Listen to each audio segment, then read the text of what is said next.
Bien, entonces formalmente damos inicio a la clase del día de hoy, 23 de febrero, martes 23 de febrero, semana número 4 del semestre.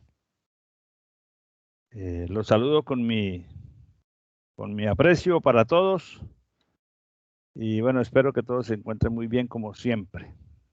Es mi interés que se cuiden y que poco a poco salgamos conjuntamente de todo este rollo.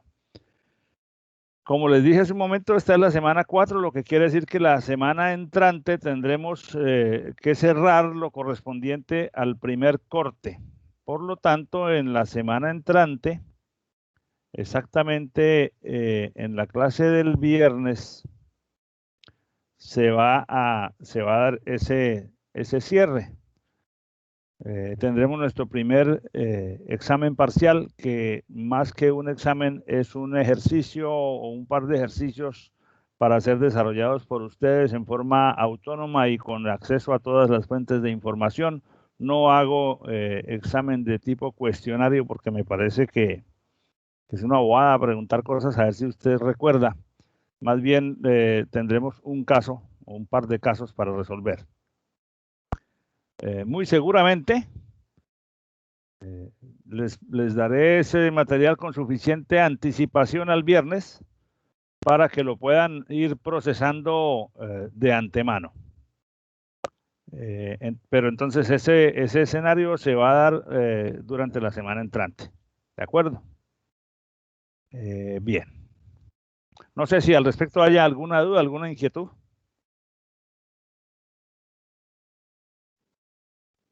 Profe, no entendí muy bien lo que dijo. ¿Puedes repetirlo, por favor? ¿Qué parte no entendiste, viejo? O sea, que la parte en la que dijo que el parcial era en semana 5, pero que iba a dar como un contenido el viernes, algo así. No. El viernes de la semana entrante es la última clase que tenemos para terminar las actividades de nuestro primer corte. Entonces, la semana entrante la vamos a dedicar a hacer la actividad que llamamos formalmente tercer parcial, pero que no es un examen con 2 horas de tiempo y con la presión de contestar preguntas, sino que es un tema que yo les doy el lunes de la semana entrante, se lo publico y lo tienen que resolver y entregar el viernes. Entonces, ¿por qué lo publico el lunes? Para que en la clase del martes, o sea, de hoy en 8, ustedes ya hayan leído, ya hayan quizás avanzado y tengan preguntas o tengan, dudas, requerimientos sobre las preguntas o sobre los casos que les estoy poniendo a resolver para retroalimentar ese proceso en la clase y que ustedes puedan entregar el tema resuelto el viernes en la hora que yo les ponga en sabio, que seguramente será el viernes al final del día. ¿De acuerdo? Esa es la metodología. Ok, profe. Entonces, bueno, dicho eso, vamos entonces ahora a mirar. Bueno, primero vamos a tratar el tema de la última actividad para hacer una aclaración ahí sobre cómo se resolvió el taller de la clase anterior. Permítanme, comparto mi pantalla.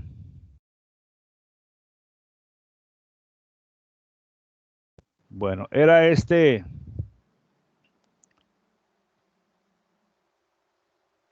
problema. ¿Por qué me dice que hay alguien en la sala de espera?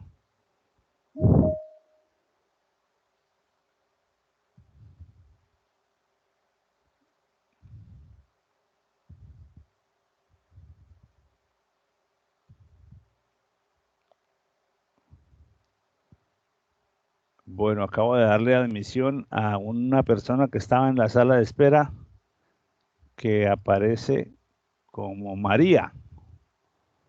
María, buenos días. Buenos días, profe. ¿Por qué no habías podido entrar directamente? No sé, es que el computador es nuevo y entonces como que el correo no me lo ha admitido todavía. Tu correo institucional. Sí. Ok. Bueno, bienvenida. Gracias.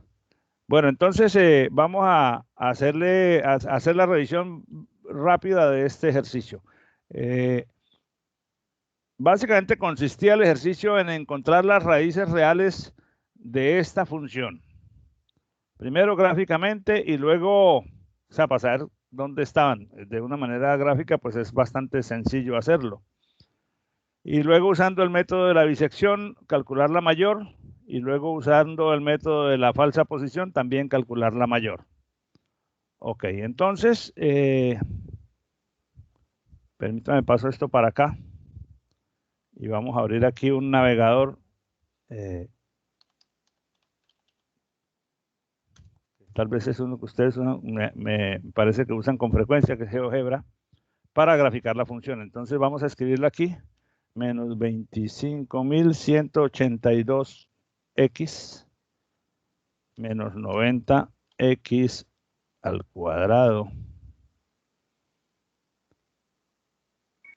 más Profe, una pregunta. 4. Señor. Disculpe que lo interrumpa, pero ¿el examen va a ser sobre estos mismos temas o falta algún tema por ver? ¿Falta esta semana todavía, viejo? Ok, profe, gracias.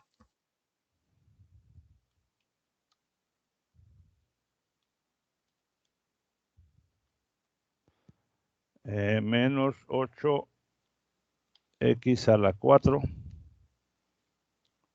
más 0,7x a la 5. Entonces, perdón, esto está mal.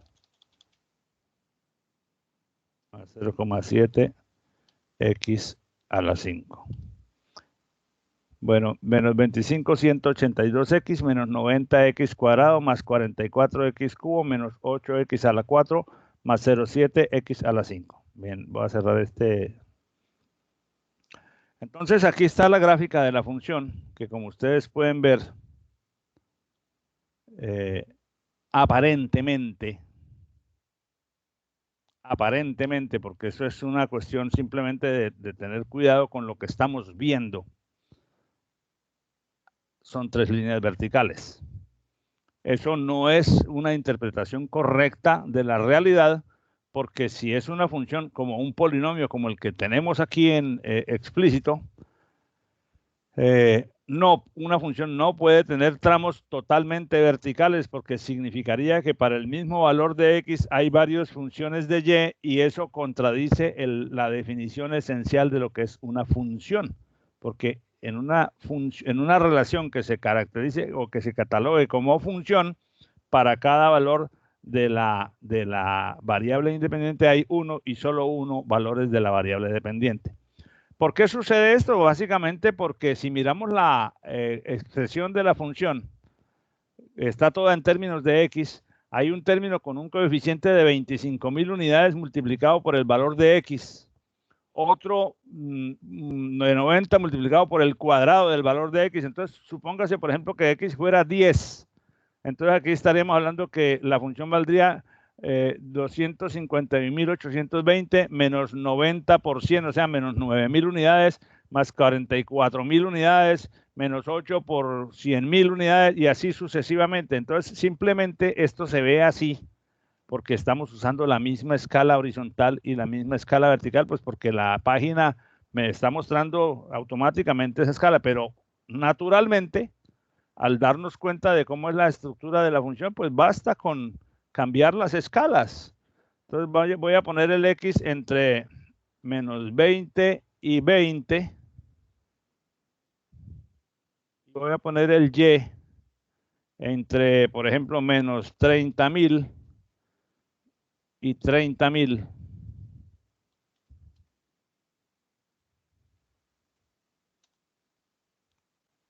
Y naturalmente ahora sí vemos la función como es.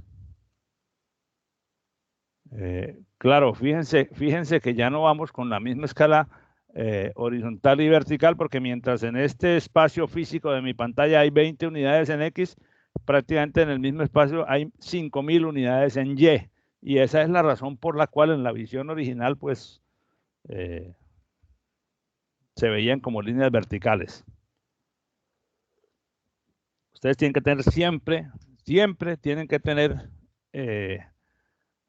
muy en cuenta que los métodos, cualquier método mecánico que se use para resolver cualquier problema es una herramienta útil, pero no sirve para nada si el análisis que uno hace de la situación que está viendo es insuficiente, es incompleto. Entonces yo observé durante el ejercicio de la actividad en la clase anterior que algunas personas manifestaron que tenían problemas con la página porque no les mostraba la gráfica correctamente, lo cual fue una interpretación equivocada. La página siempre está mostrando la gráfica correctamente.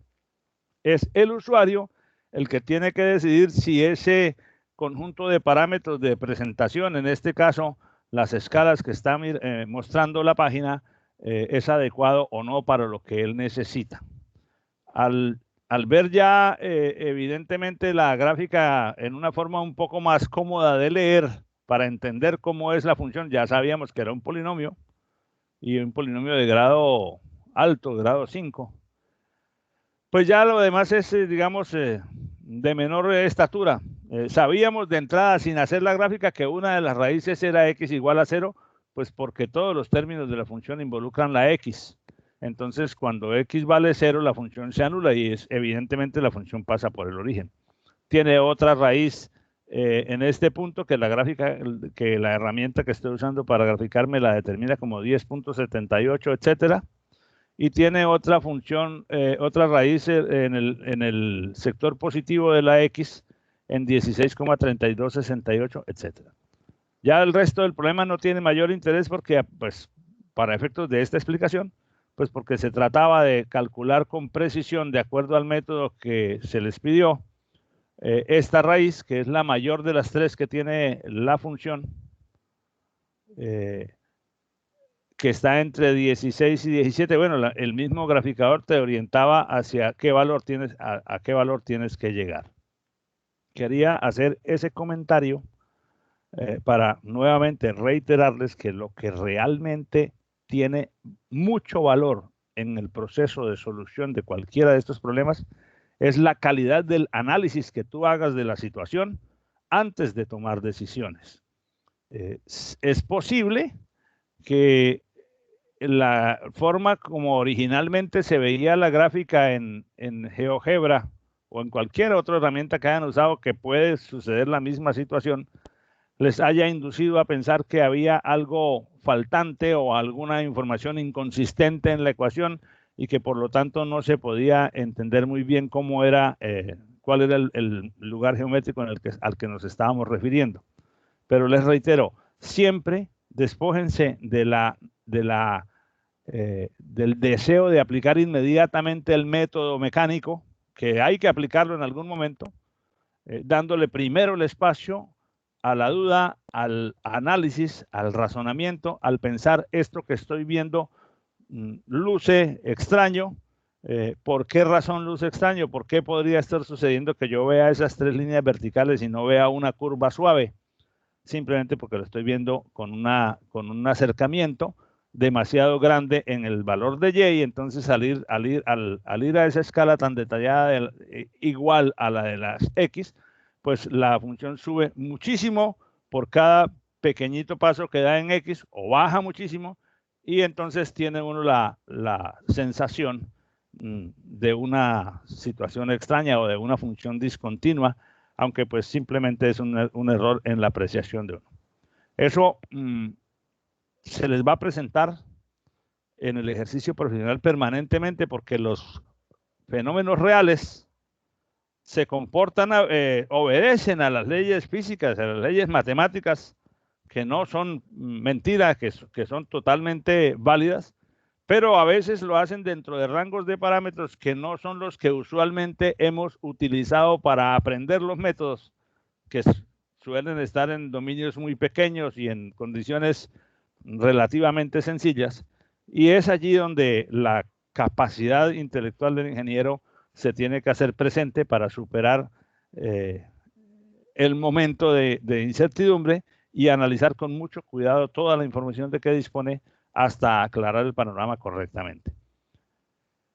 Bueno, no voy a hacer ahora la tabla de solución de la bisección y de la posición falsa, pues porque eso ya es una cuestión mecánica que no tiene que no debería tener pues ningún tropiezo en su elaboración. No sé si haya preguntas o comentarios al respecto.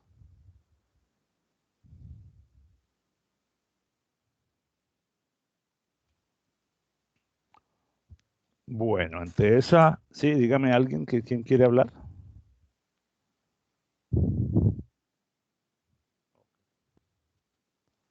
Ante esa nutrida participación, entonces pasamos ahora al tema que nos va a ocupar el día de hoy. En el día de hoy vamos a mirar o a iniciar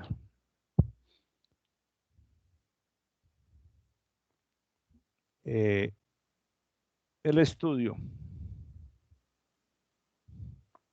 de lo que se llaman métodos abiertos para el cálculo de raíces de ecuaciones.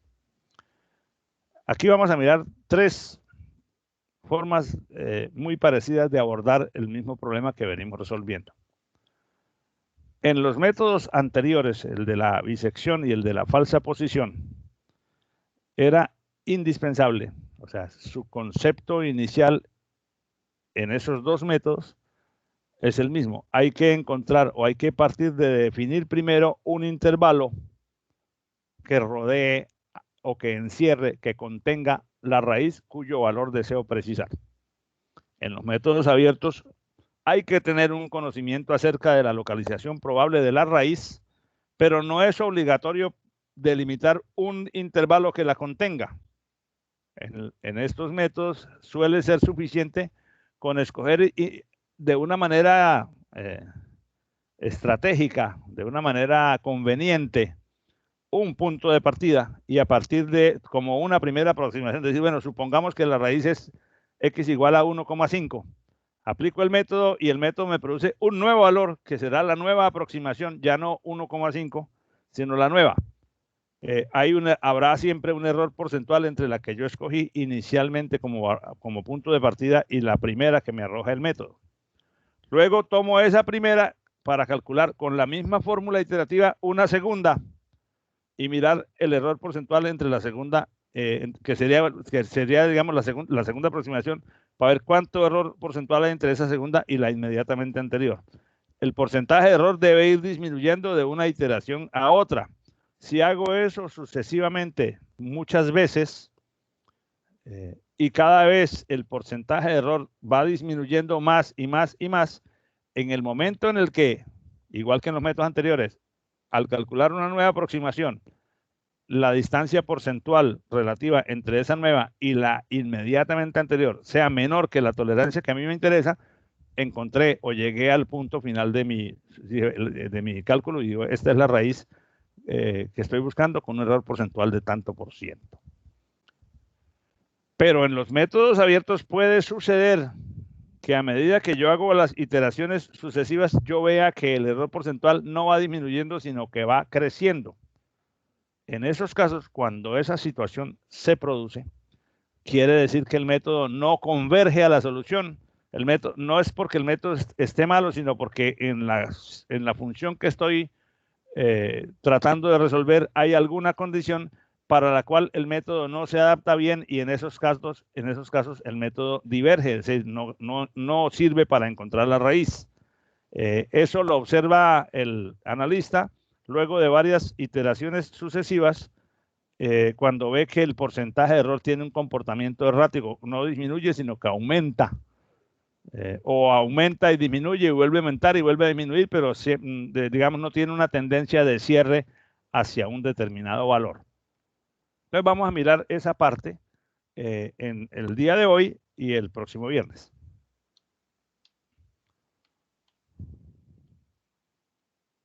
Bueno, una cosa que sí es necesario aclarar es que estos métodos abiertos, cuando convergen, o sea, cuando encuentran la solución, usualmente lo hacen en mucho menos iteraciones que los métodos cerrados. Entonces, para casos de cierta complejidad, donde una iteración puede tardar bastante o puede implicar muchos cálculos, conviene tener métodos que sean rápidos frente a aquellos porque se ahorra tiempo en el proceso de obtención de los resultados. Por otra parte, estos métodos tienen algunas características que los hacen en cierto sentido un poco más arduos en su aplicación que aquellos, porque aquellos es simplemente dividir el intervalo en dos partes que son iguales o diferentes, pero al fin y al cabo la estrategia es la misma. Veamos el primero de estos métodos, que es un método relativamente trivial, pero cuyo fundamento geométrico debemos entender con mucha precisión para no cometer equivocaciones, ¿de acuerdo? Se llama la iteración simple de punto fijo. El nombre del método nos indica que es un método repetitivo, porque dice iteración. Iterar es un método en el cual tú encuentras una formulilla, una expresión para repetirla y sucesivamente repetirla sobre el valor inmediatamente anterior para encontrar el nuevo y considerar esos valores que vas encontrando como aproximaciones sucesivas a tu resultado. El fundamento de este método es bien simple y quiero explicarlo a continuación. Si en algún momento de la explicación alguno de ustedes se pierde algo o deja de entender algo o algo le pareció o no lo dije suficientemente claro, por favor, interrúmpanme y yo con el mayor gusto, como siempre, repito todo lo que sea necesario. Esto, pues, como son todos los métodos abiertos, consiste en establecer una cierta fórmula, un cierto mecanismo a partir del estudio de la función que voy a resolver para aplicar ese mecanismo de forma repetitiva, buscando converger sobre la solución, como ya lo he dicho. Entonces, veamos. Supongamos que a ti te enfrentan a la necesidad de resolver una expresión como esta. ¿En qué valores se cumple que esta determinada función que te estoy dando vale 0? Eso es hallar las raíces de la función f de x. Entonces, no importa cómo sea esta función, no importa cuántos términos tenga, si es un polinomio, si es una función trigonométrica, etc. Siempre es posible, con algo de trabajo algebraico, no muy complicado porque realmente es trivial hacerlo, reordenarla en una expresión que sea equivalente, pero que tenga la forma x igual a lo que quede, o sea, a un g de x. Es decir, dejar una x, despejar una x de aquí, pasarla al otro lado, y entonces lo que quedó aquí sin la x es lo que llamamos g de x, ¿de acuerdo? O sea, siempre yo puedo una igualdad donde tengo una función igual a 0, expresarla en otra igualdad que es equivalente, pero que tiene en uno de sus términos la x sola y en otro de sus términos lo que quedó después del despeje de esa x. Por ejemplo, si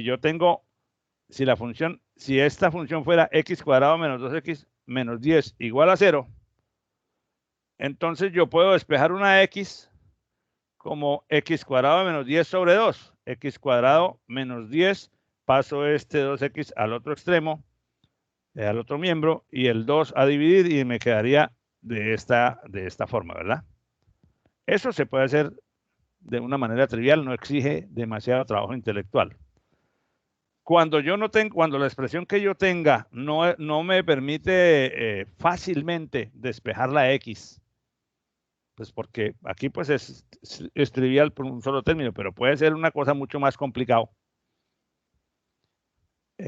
Entonces se puede acudir a un truco como este, que es sumar x a ambos lados, y ahí ya tienes la expresión de la forma x igual a algo que es una igualdad equivalente a la igualdad original. Como solamente estamos haciendo, en el mejor de los casos, en el caso más complicado, solamente estamos haciendo una suma de la misma cantidad a ambos lados de la igualdad original, no la estamos alterando. Cosa diferente si hacemos, por ejemplo, una división, porque no sabemos si al poner un término, al dividir una variable, al dividir, se nos anule o se nos indetermine la función porque la variable que puse en el denominador puede valer 0. En este caso de la arriba, pues no hay ese riesgo porque lo que pongo en el denominador no es una variable, sino una constante, por lo tanto es un despeje algebraico totalmente legítimo. Entonces, el paso inicial es tomar la función que tú quieres resolver, que tiene una forma f de x igual a 0, es decir, la función a la que le quieres encontrar qué valores la anulan o cuáles son las raíces, transformarla en una igualdad equivalente de esta forma. Por ejemplo, si tomamos este caso, si esta fuera nuestra función. Yo podría, y lo que quiero resolver es cuando, para qué valores la función vale 0. Es decir, x cuadrado menos 2x más 10 igual a 0. Entonces yo puedo despejar, como ya lo vimos en la lámina anterior, de esta manera.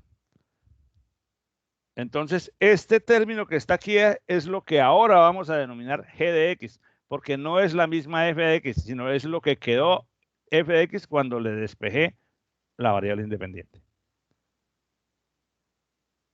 Entonces, ¿qué ocurre si yo considero estos dos términos como dos cosas y las comparo? Por ejemplo, el primer término, la función y igual a x, me da la recta de identidad. El segundo término, la función y igual a esto, me da esta curva parábola, ¿cierto? Entonces, donde este término, y igual a x, sea igual a este término, y igual a x cuadrado menos 10 sobre 2, donde este miembro tenga un valor igual a este miembro, donde esa igualdad se cumpla, necesariamente se va a cumplir esta, porque son la misma igualdad, solo que estamos expresando geométricamente cada uno de los dos miembros por separado. De hecho, si yo recuerdo nuevamente, esta línea recta y igual a x representa este miembro de la igualdad, esta curva roja g de x representa a este miembro de la igualdad, donde esos dos miembros se hagan iguales, es decir, aquí, para el valor de x, donde esos dos tienen la misma altura, o aquí para el valor de x, aquí para el valor de x, donde estos dos miembros tienen la misma altura, en esos dos valores de x se debe cumplir la igualdad original, que es esta. De hecho, si yo grafico esta función, x cuadrado menos 2x más 10, que es ahora la línea azul, voy a ver lo siguiente. Donde la curva azul vale 0, es exactamente donde se cruzan las dos x igual a g de x. Y exactamente aquí pasa lo mismo, donde la curva azul vale 0, es exactamente el punto donde la línea verde y la línea roja se están cortando. Entonces, si yo logro, en lugar de trabajar sobre esta ecuación, trabajar sobre esta igualdad, pues tengo una fórmula que puedo convertir en iterativa de la siguiente manera, como viene explicándose a continuación. Entonces, de esta expresión x igual a g de x, digo yo, bueno, entonces hagamos lo siguiente. Yo voy a coger un punto de partida x igual a 2.8. La escogencia de ese punto de partida puede ser arbitraria, pero en la medida en que uno desarrolle cierto... Sí, dígame. Usted disculpe que lo interrumpa. Claro. Es que, o sea, me quedó claro hasta en la gráfica. Las dos, o sea, cuando se unen las dos, aquí. O sea, la verde y la roja. Ajá. Al momento del azul, eso no lo entendí. Bueno, entonces fíjate, esta línea verde representa a esta x, ¿cierto? La línea roja representa a esta. Es como si yo estuviera graficando F1 y F2. Y igual a x, y es la línea verde. Y igual a x cuadrado menos 10 sobre 2 es la línea roja. ¿De acuerdo? Donde se cumpla que esos dos miembros son iguales, donde x sea igual a esto, es aquí y aquí, donde se cortan, ¿cierto? Ahí es donde son iguales esos dos miembros. Pero recuerda muy bien que esta igualdad, permítanme, vamos a poner aquí un puntero.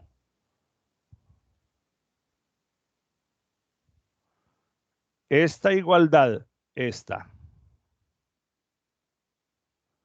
es una simple transformación algebraica de esta. Estamos claros en eso, ¿verdad? Esta segunda salió de esta primera. O sea que son la misma igualdad. No son dos cosas distintas. Solo algebraicamente están expresados de manera distinta, pero son exactamente lo mismo. Entonces, donde esta igualdad se cumple, también se tiene que cumplir esta. Entonces, donde x sea igual a x cuadrado menos 10 sobre 2, se cumplirá que x cuadrado menos 2x más 10 es igual a 0. ¿Estamos claros en eso? Sí, profe. Ok.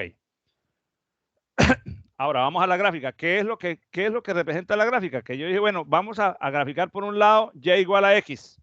Como si esto fuera la igualdad de dos funciones distintas. Y1 igual a x y y2, que aquí la llamamos g de x, igual a x cuadrado menos 10 sobre 2. Al graficar y igual a x me da la recta de identidad, obviamente. Eso no tiene pataleo. Al graficar x cuadrado menos 10 sobre 2 me da esta parábola. Esta parábola no es esta. Esta es otra. Esta parábola es esta que está aquí, ¿cierto?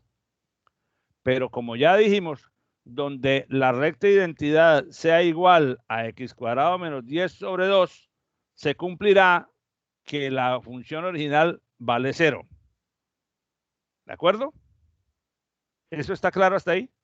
Sí, profe, sí. Bueno, entonces ahora lo que he hecho acá es simplemente superponer. Ya tengo la gráfica de la recta de identidad, tengo la gráfica de x cuadrado menos 10 sobre 2. Ahora voy a superponer en la misma gráfica la gráfica de esta función x cuadrado menos 2x más 10, que es la línea azul. Entonces, fíjense que como ya lo hemos dicho, los valores donde estas dos cosas son iguales son, permítanme, me regreso aquí, ¿en dónde son iguales x y x cuadrado menos 10 sobre 2? En este punto donde se cortan son iguales. ¿Por qué? Porque tanto x, tanto la verde como la roja, para este valor de x aquí tienen el mismo valor de y, y para un valor de x por aquí tienen el mismo valor de y, o sea, son iguales. Ahora, monto encima la gráfica original de la función esta que estamos tratando de encontrar las raíces y vamos a ver que donde ella se hace 0, es decir, donde están las raíces del problema que me interesa resolver, es exactamente los mismos valores donde las otras dos se cortan. O sea, para el valor donde la función original vale 0, es exactamente donde x y g de x se cortan, tanto para esta raíz como para esta raíz. Aquí donde la curva azul se hace 0, si uno mira en este punto, entonces uno mira, es el mismo valor de x donde las otras dos se estaban cortando. Y aquí donde la curva original se hace 0, es el mismo valor de x donde las otras dos se cortan. Por esa razón, si yo logro hacer un despeje como este que tiene la forma x igual a g de x, puedo ahora decir, vea, como usted ya sabe cuánto vale g de x, entonces ahora usted puede definir un valor cualquiera de x inicial, es un valor inicial definido arbitrariamente. Ahora, si lo sabes escoger observando las gráficas, después vamos las claves para eso, te va a ir más rápido. Y con base en ese valor evalúas g en ese valor y eso te da un valor de x. Si coges este valor que te dio, lo vuelves a meter aquí y calculas uno nuevo, te da un x nuevo. Si con el x nuevo lo vuelves a meter aquí y calculas otra vez g, te da un x nuevo. Esos x nuevos que van dando deben ser aproximaciones sucesivas a la raíz, siempre y cuando el error porcentual entre el nuevo y el anterior siempre vaya disminuyendo. Si eso no sucede, simplemente el método no converge y hay que desecharlo. Veamos. Bueno, ¿cómo se calcula el error porcentual? Siempre el x sub i nuevo menos el anterior sobre el nuevo por 100. Esa es la misma expresión de cálculo del error porcentual que veníamos usando en los métodos anteriores y que subsiste aquí. Entonces, por ejemplo, si yo tengo la función, hagámosla con un ejemplo en particular, si yo tengo la función f de x igual e a la menos x menos x. E a la menos x menos x. Si yo miro la función, esta gráfica no recuerdo ni con qué la hice, pero me da que tiene una raíz entre 0 y 1. Bueno, entre 0, 5 y 1. Entre 0 y 1. Yo sé que corta por ahí. Esta gráfica es la de mi función original. Ahora bien, yo puedo, aplicando el truco de la iteración de punto fijo, separar la x al otro lado y me queda x igual a e a la menos x. Esta sería mi x, que es mi recta de identidad, y esta sería mi g de x, que es la que voy a usar ahora como expresión de cálculo iterativo. Entonces, ¿cómo hago? Digo, bueno, entonces ahora digo yo, el nuevo x lo voy a calcular como e a la menos x, el x anterior. ¿Cuál es el X anterior? Tengo que definir un punto de partida. O sea, tengo que definir un X inicial escogido por mí. Por ejemplo, X igual a menos 2 o menos 1.5, por decir cualquier valor de X. Lo que pasa es que obviamente si la raíz está por acá, yo no voy a escoger el X inicial en X igual a menos 300, porque realmente yo no sé cómo, o tendría que estudiar la gráfica con la escala suficiente para ver. Pero escojo un X que esté por aquí cerca. Puede ser el 2, puede ser el 0, puede ser el menos 0.5. Es una decisión inicialmente estrictamente arbitraria. Que es lo que acabo de decir aquí. Se requiere un valor de partida X0 que tú lo debes escoger. Dice convenientemente, pues por lo que acabo de decir, para no escogerlo en una zona por allá donde uno no conozca o no tenga claridad de la forma de la función. Entonces, como el X inicial va a ser un 0, perdón, un X inicial, un 0 no, todavía no hemos dicho cuánto es. Vamos a iniciar con X inicial igual a 0. Me devuelvo. ¿Por qué? Voy a empezar en X igual a 0 porque está cerca a la raíz que quiero calcular, pero hubiera podido empezar en menos 1 y es exactamente igual. Podríamos incluso hacer la prueba. Iniciamos en X inicial igual a 0. Definimos el X inicial como 0. Entonces, como nuestra expresión de cálculo es esta, E a la menos XI me produce el XI más 1. Entonces, E a la menos 0 me produce el XI más 1, el X1, que es 1. O sea, si este es el X sub 0, el X sub 1 será E a la menos 0, que da 1. Si hago la siguiente, este 1 todavía no tengo, pues el error porcentual entre este y el anterior, lo puedo calcular, pero no tiene mucho sentido porque este lo escogí arbitrariamente. Pero ahora calculo el X2 como E a la menos X sub I. El X sub I es el X sub 1. Cuando estoy calculando X2, el X anterior es el X1. E a la menos 1 me da 0,3678.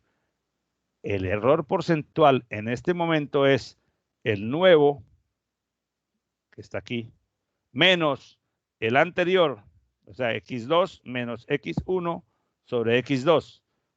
0,3678 menos 1 sobre 0,3678% me da 171%.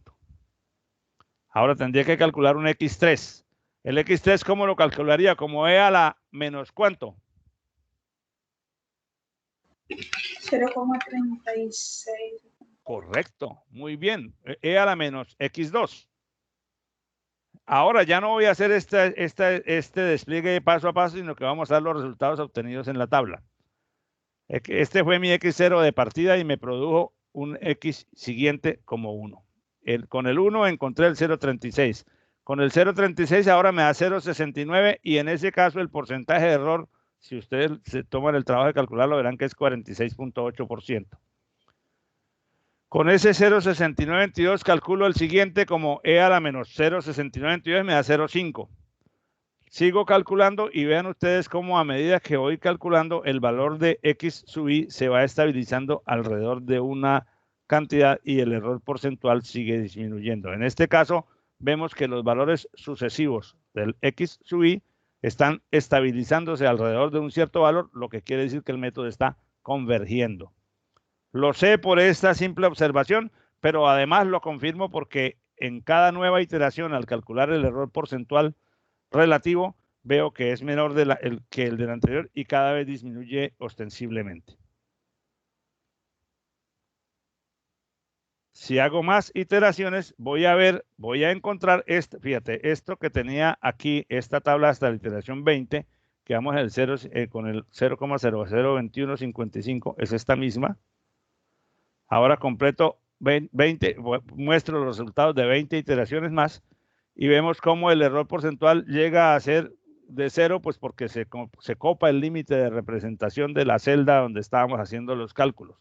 Tal vez si le pongo esto en el Excel con más decimales, todavía se vean cambios en los decimales de más a la derecha.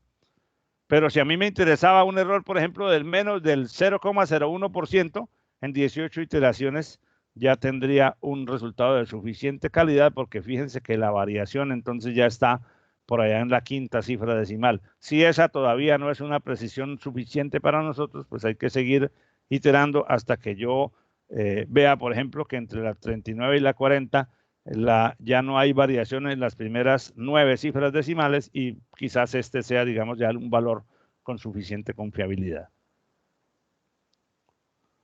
Si lo miramos desde el punto de vista gráfico, volvamos a nuestro problema. Mi problema era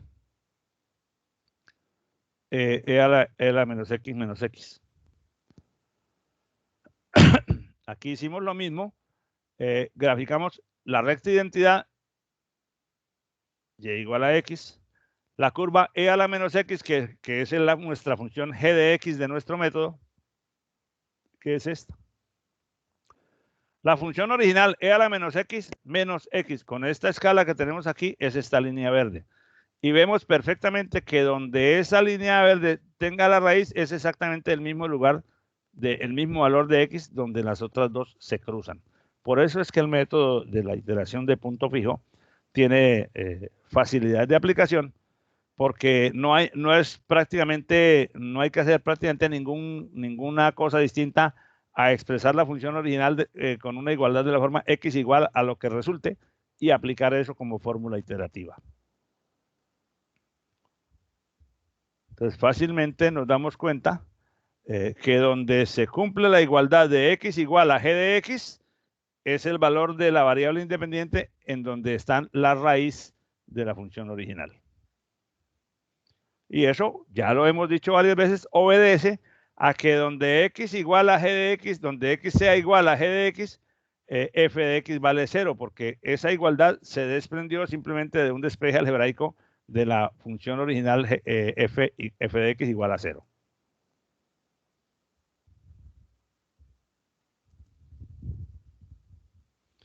¿Cómo podemos entender que la convergencia de este método? Yo arranco en X igual a 0. Al despejar la igualdad, yo digo, bueno, para X igual a 0, ¿cuánto vale G de X? Y entonces llevo eso hasta la recta identidad, que me da X igual a 1. Para X igual a 1, ¿cuánto vale la recta identidad? Si G de X vale tanto en ese valor, ¿cuánto vale la recta identidad? Entonces aquí está el otro valor. Fíjense que yo arranqué del 0, el método me arrojó este valor y ahora me arroja este, que es 0,367879, que es el que está aquí. Haciendo una iteración más, el método me lleva al valor 0,6922. Fíjense, primero 0, luego este, luego este, luego este, luego este, luego este, y así sucesivamente él se va a hacer, en este caso particular, se va cerrando alternativamente con valores a izquierda y derecha sobre el valor en el cual llegará un momento en que X sea exactamente igual a G de X y ese valor es la solución del problema original. Pero puede haber casos diferentes. Por ejemplo, si esto fue lo que resultó de X y G de X, y yo escojo un valor original X sub 0 por acá, cualquiera, entonces ese valor me va a llevar hasta este. Este me va a llevar hasta este. Aquí, entonces nos estamos aproximando al corte, a la raíz, que es donde estas dos, azul y roja, son iguales, solo por un extremo. Fíjense que en el ejemplo anterior, la convergencia era primero a izquierda, luego a derecha, pero el método iba cerrando los valores, iba encontrando valores que se cerraban sucesivamente por un lado y por otro hasta llegar al punto donde se cortan las dos curvas, la identidad con la curva. En casos como este, la convergencia es por un solo lado. Eso va a depender mucho de la forma de G de X y obviamente eso no lo manejamos nosotros porque la forma de G de X resulta del despeje que hagamos de la ecuación original. Casos, por ejemplo, como este, donde yo debo llegar a un valor por acá. Si arranco en un punto como este X0, el X0 me va a llevar a un valor por acá, este me va a llevar a otro y cada vez me voy a ir alejando más del punto al que debería llegar. En ese caso no hay convergencia. Claro que si yo arrancara por aquí, en un X0 por acá donde estoy señalando con el mouse, ese X0 me llevaría a un X1 por acá. ese x1 me llevaría a un x2 por acá. Este x2 me llevaría a un x3 por acá. Y si yo arranco en esta zona entre el eje de Y y este punto, si escojo el valor inicial por acá, sí converge. Pero si lo escojo a la derecha del cruce, no converge. Y eso obedece a que, permítanme, me devuelvo, de este punto hacia la izquierda, la pendiente de esta curva es menor, en esta zona es menor que la pendiente de la recta identidad, pero de este punto hacia allá ya sabemos que es, bueno, en algún momento por aquí ya se hace mayor, pero en general cuando la pendiente de G es mayor que 1, el método no converge. Por ejemplo, acá en este caso, la pendiente de la curva prácticamente en todo el dominio de observación aquí, la pendiente de G supera, es bastante mayor. Entonces, fíjense, puede ser que yo arranque en cualquier punto por acá, supongamos aquí. Eso me llevó a este valor x1. Al aplicarlo nuevamente, me lleva a este valor de x2. Al aplicarlo nuevamente, me lleva a este valor de x3, o sea, a izquierda y derecha, pero alejándose. Por lo tanto, aquí tampoco va a haber convergencia. No lo puede uno manejar desde el principio. Bueno, ya cuando uno tiene digamos, cierta experiencia, visualiza las gráficas y dice, no, ese mejor no le hagamos la iteración de punto fijo porque vamos a perder el tiempo. Pues al ver las dos gráficas, uno dice, bueno, la experiencia ya me indica que si escojo un valor inicial en tal parte, eso se me va a disparar para la derecha o para la izquierda. Pero inicialmente, sin conocimiento previo o sin suficiente experiencia en el manejo, uno no sabe de antemano si el método va a ser o no convergente. Lo sabe a medida que hace 3, 4, 5 iteraciones y se da cuenta, evidentemente, porque los resultados se lo muestran de forma inequívoca. Entonces, en términos generales, la iteración de punto fijo converge cuando la magnitud de la pendiente de G es menor que 1. Esto está demostrado, esto tiene su sustento matemático que no lo voy a hacer aquí, ustedes lo pueden consultar en el método, en el libro de Chapra, en el cuadro 6.1 del capítulo de raíces de ecuaciones, donde algebraicamente, o sea, analíticamente te demuestran por qué cuando la función G tiene una pendiente de magnitud menor que 1,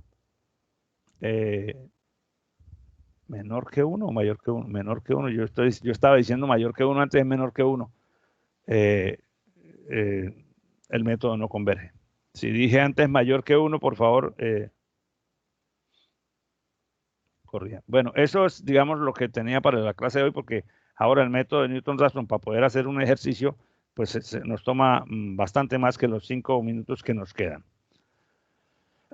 Bien, entonces, dicho todo lo de hoy, entonces quiere decir que el método de la iteración de punto fijo, más que un método como tal en el sentido de que sea elaborado por una secuencia de pasos, consiste en la estrategia de escribir la función original que queremos resolver, que es de la forma f de x igual a 0, en una expresión equivalente donde se pueda expresar de la forma x igual a g de x y usar esa expresión como mecanismo iterativo, dándole al x un valor inicial arbitrario y viendo qué valor produce sucesivamente. Si los valores que esa iteración sucesivamente produce tienen errores porcentuales relativos entre sí cada vez menores, el método está convergiendo alrededor de un punto donde x es igual a g de x y cuando se precise ese valor es un valor que satisface la ecuación original f de x igual a 0. Bueno, eso es todo con respecto a la explicación teórica del método en la siguiente clase, entonces tendremos que hacer, digamos, un poco más de ejercitación para comprender los distintos casos de convergencia, pues para evaluar cómo se desempeña y veremos el método de Newton-Raphson y el método de la secante, que son dos variantes de la misma, o sea, es el mismo método expresado con un pequeño cambio cuando se trata del método de la secante. No sé si hay alguna pregunta o algún comentario adicional en este momento. Por favor, si alguno de ustedes tiene una pregunta o un comentario, es el momento y estoy totalmente a sus órdenes para responderle.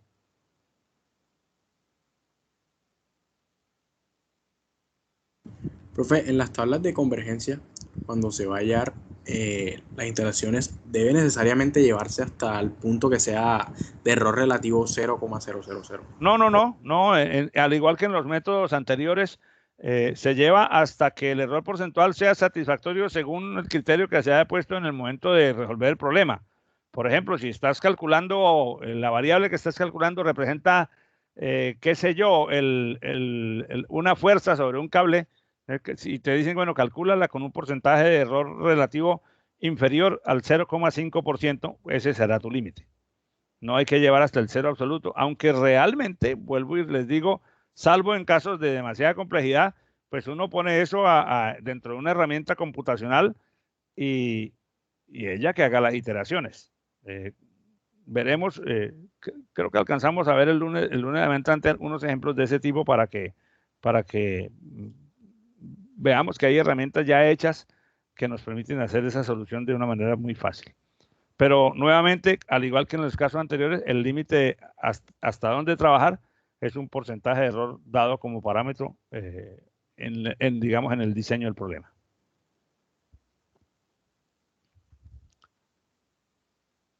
Bueno, ¿alguien más? Bueno, no habiendo entonces más intervenciones, les reitero que igualmente estoy totalmente a su disposición para cualquier pregunta vía correo electrónico, vía WhatsApp. Ustedes saben que yo contesto lo más pronto que pueda en la medida de mis posibilidades. Bien, entonces terminamos la clase del día de hoy. Les agradezco mucho su presencia. Permítanme, dejo de compartir esta pantalla para descargar la lista de asistencia. Listo, tenemos 43 alumnos, entonces nos están faltando como unos 8 o 10 personas que, bueno, se pondrán al día después viendo el video de la clase y conversando conmigo. Bueno, muchas gracias y que tengan un feliz resto de día y una feliz semana. Muchas Este profesor igual. Gracias, profe. Cuídense mucho.